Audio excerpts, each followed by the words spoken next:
Ini adalah kisah murtadin terbesar yang paling fantastis, paling ironis, dan berbahaya dalam sejarah Islam. Saking berbahayanya, Muhammad sendiri ingin membunuh dia, tetapi gagal. Para sejarawan Muslim juga ingin menghapus namanya, tetapi tidak bisa. Karena pada akhirnya dia menjadi gubernur terkenal yang tidak bisa dihapus dalam sejarah Islam. Sehingga nama dan kisahnya terpaksa ditulis dalam sumber-sumber Islam klasik, seperti Sirah Nabawiyah karangan Ibn Hisham, Tarikh Al-Rusul wa Al-Muluk karangan Al-Tabari, Kitab Al-Tabakat Al-Kubra karangan Ibn Sa'd, dan bahkan di dalam hadis. Namanya adalah Abdullah bin Sa'd bin Abi Sarh. Siapakah dia?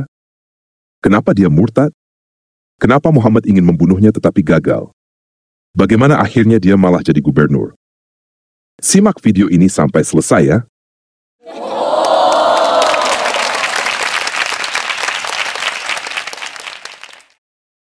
Abdullah bin Sa'd bin Abi Sarh bukan orang biasa. Dia berasal dari Bani Amir bin Luwai, sebuah kabilah Quraisy yang cukup terpandang pada zaman Muhammad. Dan dia adalah saudara sesusuan Utsman bin Affan. Utsman bin Affan yang menjadi khalifah ketiga di kemudian hari. Karena ketika bayi, Abdullah bin Sa'd dan Utsman bin Affan disusui oleh perempuan yang sama. Dalam tradisi Arab, ikatan sesusuan atau rada dipandang hampir sama kuatnya dengan ikatan darah. Terutama dalam hal pernikahan, ada larangan menikah dengan saudara sesusuan. Ketika Muhammad mulai berdakwah secara tersembunyi, Abdullah bin Sa'd termasuk orang pertama yang mendengar, percaya dan masuk Islam. Karena Abdullah bin Sa'd adalah orang yang cerdas dan terpelajar, dia bisa menulis. Kemampuan menulis adalah keahlian langka dan sangat dihargai pada zaman kebanyakan orang Arab buta huruf itu.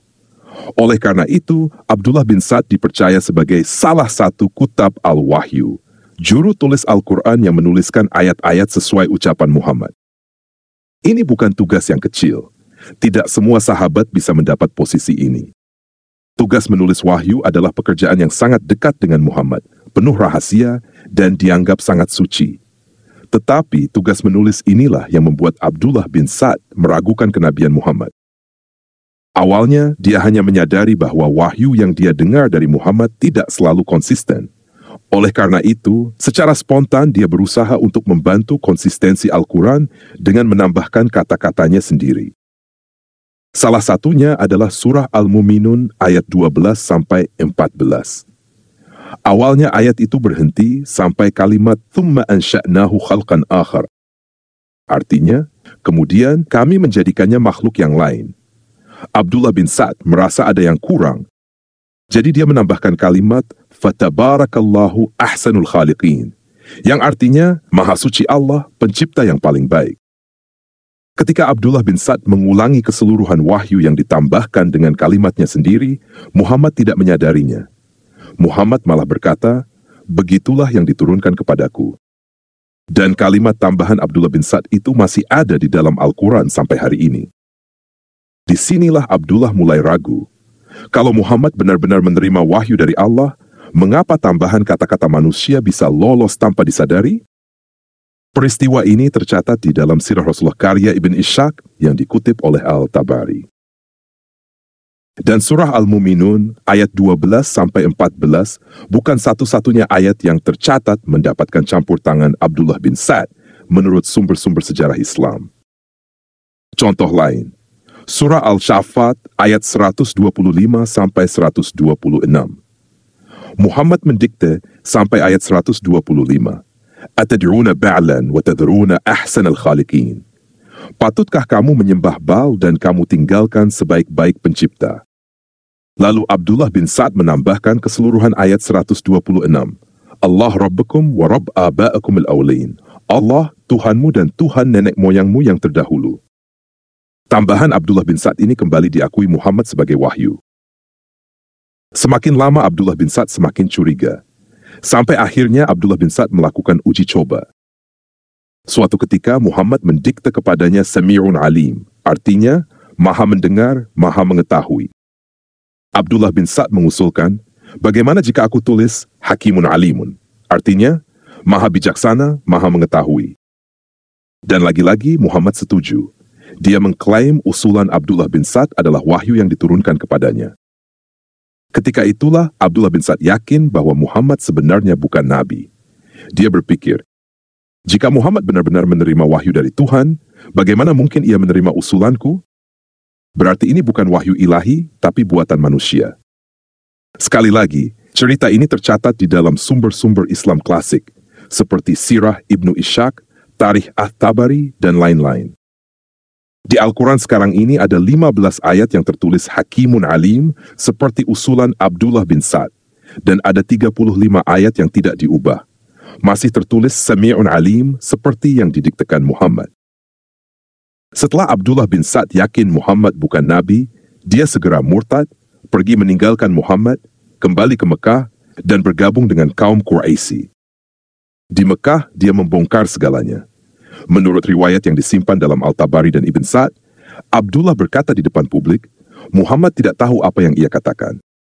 Aku dulu menulis untuknya, menambahkan kata-kataku sendiri, dan ia tetap menyebutnya wahyu dari Allah. Abdullah bin Sa'd dengan jelas menyatakan bahwa Muhammad adalah nabi palsu. Peristiwa ini membuat Muhammad sakit hati dan sangat marah. Dia ingin balas dendam. Sekitar tahun 630 Masehi, kesempatan balas dendam itu datang. Muhammad menaklukkan Mekah, dan dia mengumumkan pengampunan kepada semua orang yang dahulu memusuhi dia, kecuali 10 orang. Nama Abdullah bin Sa'd adalah salah satu yang termasuk dalam daftar hitam itu. Hadits riwayat Abu Dawud dan Ibn Hisham menuliskan perintah Muhammad, bunuhlah mereka, meskipun kalian menemui mereka bergantung pada tirai Ka'bah. Namun Abdullah bin Sa'd adalah orang yang sangat cerdas dan beruntung. Dia tidak berlindung di Ka'bah. Dia lari kepada Utsman bin Affan yang merupakan saudara sesusuannya dan telah menjadi sahabat dekat Muhammad. Utsman melindungi dia habis-habisan. Utsman membawa Abdullah menghadap Muhammad dan meminta pengampunan bagi Abdullah di depan banyak orang. Awalnya Muhammad hanya diam. Dia tidak mengangkat kepala dan bahkan tidak mau melihat. Tetapi Utsman terus-menerus memohon berkali-kali, sampai akhirnya Muhammad mengangguk setuju dan menerima bayat Abdullah. Setelah Muhammad setuju, Utsman dan Abdullah pergi. Tetapi kemudian Muhammad berkata kepada sahabat-sahabatnya yang lain, mengapa tidak ada seorang pun di antara kalian yang bangkit dan membunuhnya ketika aku diam tadi? Jadi Muhammad diam begitu lama, sambil berharap ada sahabatnya yang maju membunuh Abdullah bin Sa'd. Tetapi ternyata tidak ada yang maju. Dan Muhammad sendiri tidak mau maju membunuh Abdullah bin Sa'd, sehingga Muhammad terpaksa menyetujui permintaan Utsman. Para sahabatnya menjawab, kami tidak tahu maksudmu. Seandainya engkau memberi isyarat dengan matamu, niscaya kami akan melakukannya. Muhammad menjawab, tidaklah pantas bagi seorang nabi untuk mengisyaratkan dengan mata. Jadi para sahabatnya berusaha menyalahkan Muhammad karena dia berharap ada sahabatnya yang maju membunuh Abdullah bin Sa'd. Tetapi Muhammad tidak memberikan isyarat. Dan Muhammad berusaha membela diri dengan berkata dia adalah nabi. Nabi tidak memberikan isyarat dengan mata. Tetapi benarkah Muhammad tidak pernah memberikan isyarat dengan mata? Tidak benar. Salah satunya tercatat di dalam Sunan Abu Dawud nomor 4361. Rasulullah memerintahkan agar tawanan itu dibunuh. Lalu beliau memberi isyarat dengan matanya agar orang itu dibunuh. Peristiwa tentang seorang tawanan dari suku Urainah ini terjadi sebelum penaklukan Mekah. Inilah sebabnya para sahabat Muhammad menunggu isyarat mata seperti sebelumnya dari Muhammad dalam kasus Abdullah bin Sa'd. Dan sebenarnya ini juga adalah salah satu bukti lagi bahwa Muhammad sendiri mengaku bahwa dia bukan nabi. Dia berkata nabi tidak melakukan isyarat mata, tetapi dia melakukan isyarat mata. Dan mungkin dia sendiri lupa bahwa dia melakukannya. Karena dalam peristiwa itu akhirnya Abdullah membayat, bersumpah setia kepada Muhammad, berarti setelah peristiwa itu, Abdullah secara resmi masuk Islam kembali. Walaupun di dalam hatinya dia tahu bahwa Muhammad sebenarnya bukan nabi, dia bungkam 1000 bahasa demi menyelamatkan nyawanya.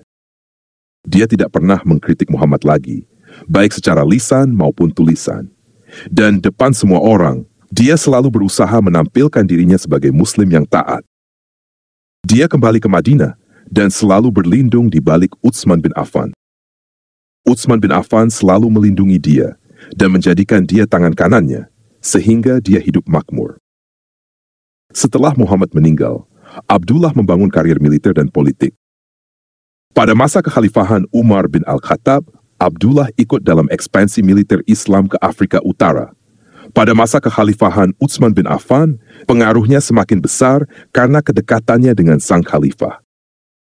Utsman mengangkatnya menjadi gubernur Mesir setelah gubernur sebelumnya, Amr bin Al-As, meninggal sekitar tahun 646 Masehi. Ironisnya, Muslim masih mengingat Abdullah bin Sa'd dulu pernah murtad, sehingga selalu tidak suka kepada dia. Mereka bahkan sampai menuduh Utsman nepotisme, lalu memberontak dan membunuh dia. Setelah Utsman terbunuh pada tahun 656 Masehi, Abdullah kehilangan pelindung politiknya, sehingga dia langsung mundur dari jabatannya sebagai gubernur Mesir dan mengasingkan diri ke Ashkelon di Palestina. Dan dia meninggal di sana beberapa waktu kemudian, pada masa kekhalifahan Ali bin Abi Thalib. Dia tidak membayat kepada khalifah manapun setelah Utsman. Semua prestasi Abdullah bin Sa'd dalam perang sampai dia menjadi gubernur Mesir inilah yang membuat namanya tidak bisa dihapus dari sejarah berdasarkan sumber Islam.